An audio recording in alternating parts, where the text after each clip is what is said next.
I am here with Bill Gates. We know him from Microsoft. We now know him for the Bill and Melinda Gates Foundation. Bill, it's great to see you.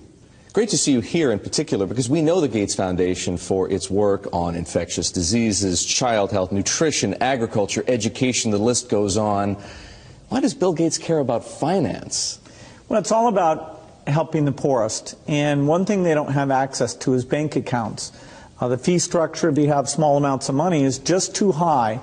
And we got involved in some traditional microlending, but just didn't see how that could scale up and get inexpensive enough. So now we're involved in trying to make sure we get a very efficient digital payment structure set up for all the poorest in the world to get financial products that work for them. What are you doing? The idea is that typically through the cell phone, you should be able to send money to your relatives.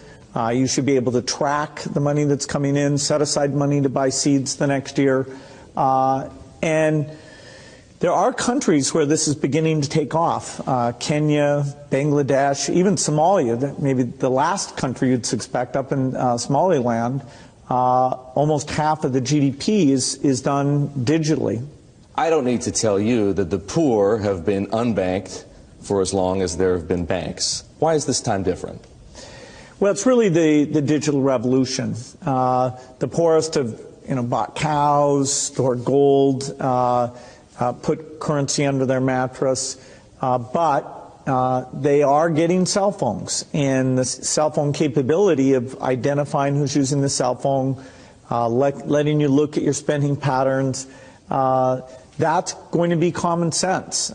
People are going to have help and lots of innovative products competing on top of this digital currency platform.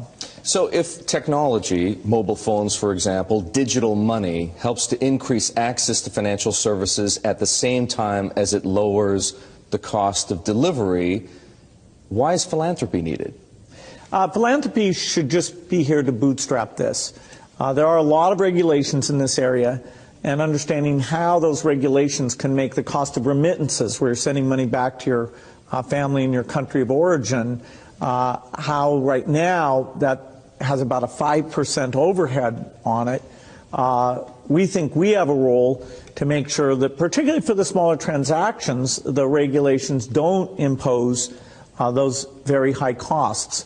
Once this gets going, then we'll step up to the applications and say, okay, how does a savings application help the mother make sure money's focused on the kids? How does it help them stay in school, set money aside for the uniform or for good future planning? Some of what you just described, the need to move money from place to place, the cost of doing so, the overhead, as you put it, makes me think, believe it or not, of Bitcoin, because some people have said, hey, Bitcoin is the answer to those problems. Are you a believer? Well, Bitcoin is exciting because it shows how cheap it can be. Bitcoin is better than currency in that you don't have to be physically in the same place. And, of course, for large transactions, currency can get pretty inconvenient. The customers we're talking about aren't trying to be anonymous. They're willing to be known. So the Bitcoin technology is key, and you could add to it or you could build a similar technology where there's enough attribution that people feel comfortable. This has nothing to do with terrorism or any type of money laundering. What kinds of people or private enterprises right now are helping to solve the same problems you're interested in? Well, in some countries, the mobile companies have been fantastic. In a few other companies, it's been the banks.